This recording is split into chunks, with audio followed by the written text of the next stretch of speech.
Hello, good morning. Long time no see, apologies. Today I'm going to show you an amazing bouquet that I'm gonna make with random flowers from Trader Joe's. And then some cool library books that I just picked up today. So yeah, let's get started with the flowers actually, because I'm very excited about this. I found an Instagram account that buys just all these beautiful flowers at Trader Joe's and makes them into these like amazing bouquets, and I've never done that before. So today I went, kind of bought an assortment of different flowers, and I'll tell you exactly what they are. One is Lily Calla Mini, one is Baby's Breath, one is Ranunculus, I know those ones, I like those. One is Stock Grower Bunch, I don't know what that is. One is Garden Roses, so let's see. I've got everything stacked up on my dinky old dining table along with some Lego flowers, of course. So these are gonna be the Baby's Breath. These are the Garden Roses, which are the more pricey $9.99, but these are so beautiful, and they say Garden Rose Collection. And I just thought those are so pretty. I love them. So those are the first thing I picked. And then these white flowers. Oh, Ranunculus. Yeah, I love beautiful Ranunculus. And then this must be the lily. I think that's what it's called. Yeah, the lilies. So I'm gonna figure this out.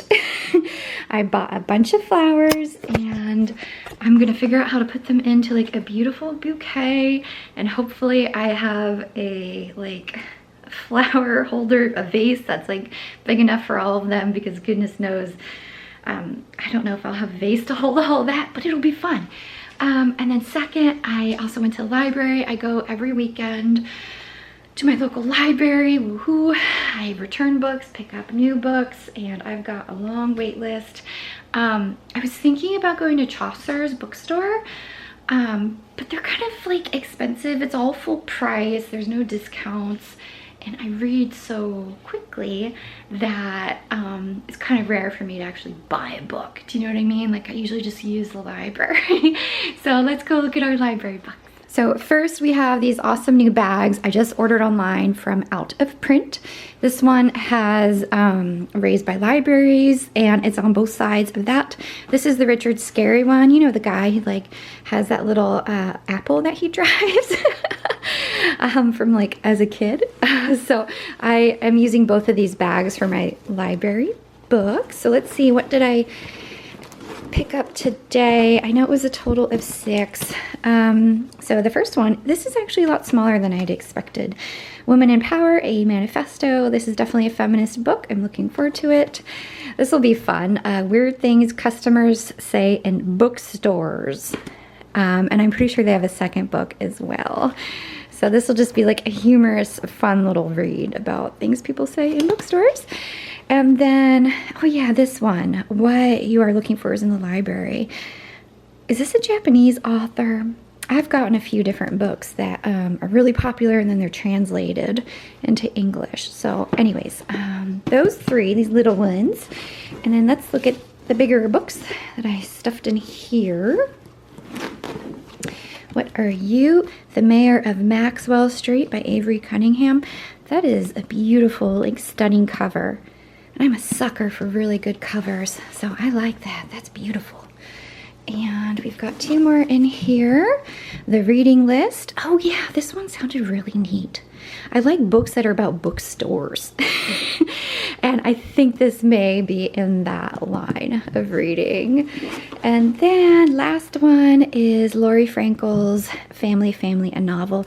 I don't remember this one at all. I sometimes like request a lot of books and I don't really remember everything that I've asked for. So yeah, and this weekend is President's Day weekend. We've got a long weekend. I have Monday off work, and I'm going to make coq au vin in the Le Creuset Dutch oven that I got it was either last fall or so. That's the first recipe I made in the oven, and I loved it. It just takes a lot of time to do the New York Times cooking recipe for the coq au vin, assuming I'm saying that correctly, but it's delicious, and it'll be nice and like hearty and cozy for the rainy days that we have coming up, or for after you get home from a long day at work. So that'll be a perfect meal. So everything is laid out here. I'm a little nervous about like screwing it up, even though it's like a fun thing. You know what I mean? Like it's a fun thing to do this flower. I still like worry about not doing it right. Whatever. So here's the garden roses. This is the something lily ranunculus. Yay! Hey Slinky, you want to help out? And then baby's breath. I think this was like called garden assorted. I'm not really sure. But anyways, let's do this. Let's figure it out. This is the flower account that I follow called A Trader Joe's Florist. It's like A_Trader_Joe's_florist. I don't know how well you could see it, but she makes these amazing bouquets out of Trader Joe's flowers, and I love it. So let's see how we can do. Little flower station. I followed the instructions that she said on cutting up a brown paper bag. I don't actually have a Trader Joe's one because I don't like to pay for bags. So I just found a brown paper bag we had at home. I'm splitting it in half.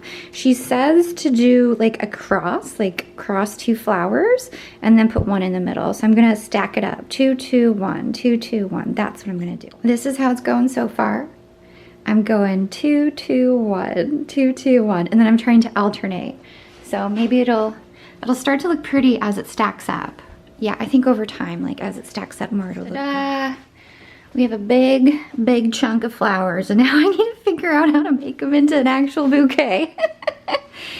Oh my heavens, I might need to ask Andy to help me. I think I'm a little nervous because like the flowers are much taller than I had expected. Yeah. And in the video, she just like wraps it up and does the packing tape, so we'll see. It does look pretty though, huh? Yeah. Can you tell? It's kind of a lot. So she has you. This should be a Trader Joe's bag, but you know, it's not. Oh, is it going? Is it working? She has you go real tight with it. Kind of like snug as a bug. And then you do the tape, okay? You gotta tape it up. Nice and snug. Okay, I think I got it. You got it, yeah. And then she'll have you put the food in there, but I'm not going to. Let's see how it looks. That's nice. Do you think so? Is it I like it. Is it too snug? I don't think so. It looks pretty from the top, doesn't it, Andy? Yeah. Are you going to put it in a vase? I am. I'm going to put it in a vase. So once it's in the vase, then you can kind of like shake it out a little bit. I'll have to fluff it. Whoop. 1 down, 1 baby breath down. Look at this, though. That's nice, huh? I think it looks cool. Andy. Yeah. You want to get a good shot of me holding it? Hello. I'm a part-time florist from Trader Joe's. That's the thumbnail. Just kidding. No, I think it looks good too.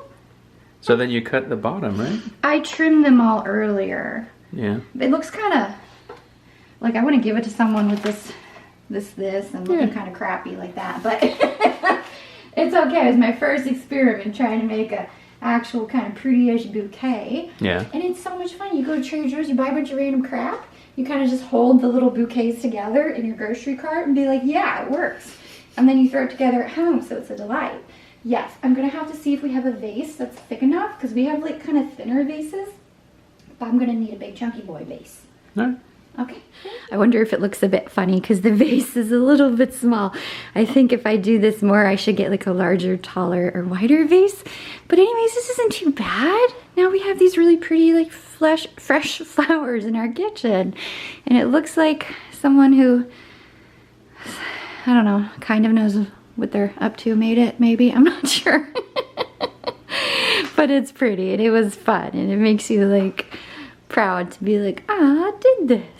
Yeah, so cool. I'm gonna pop some water in there to get it in this tight little vase. I just put the entire thing in there and then cut off the brown paper bag, because otherwise I don't know how I could have stuffed it all in there. But yeah, this was fun.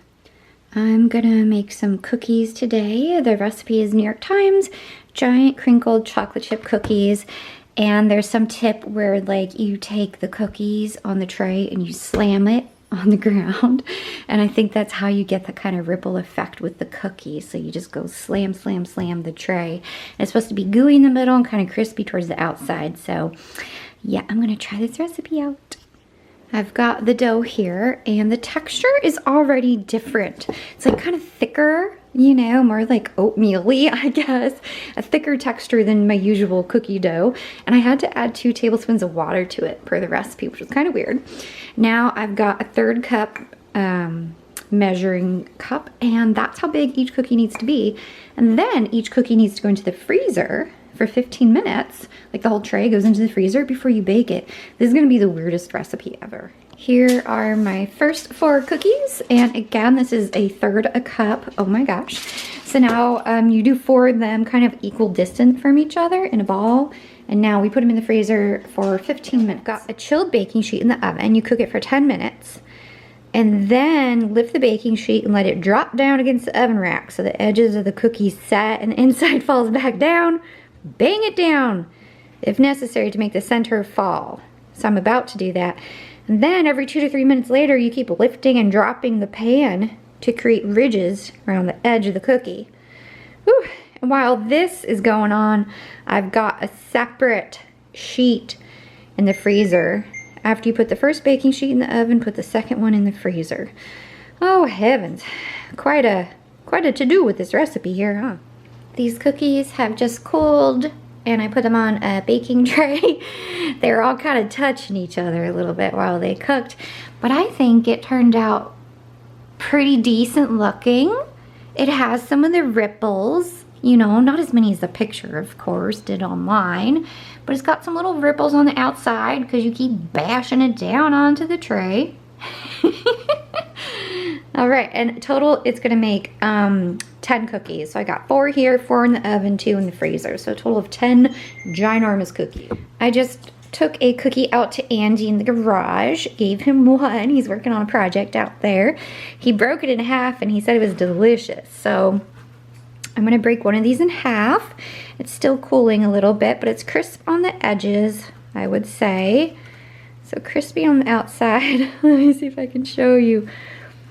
Ooh, nice and warm.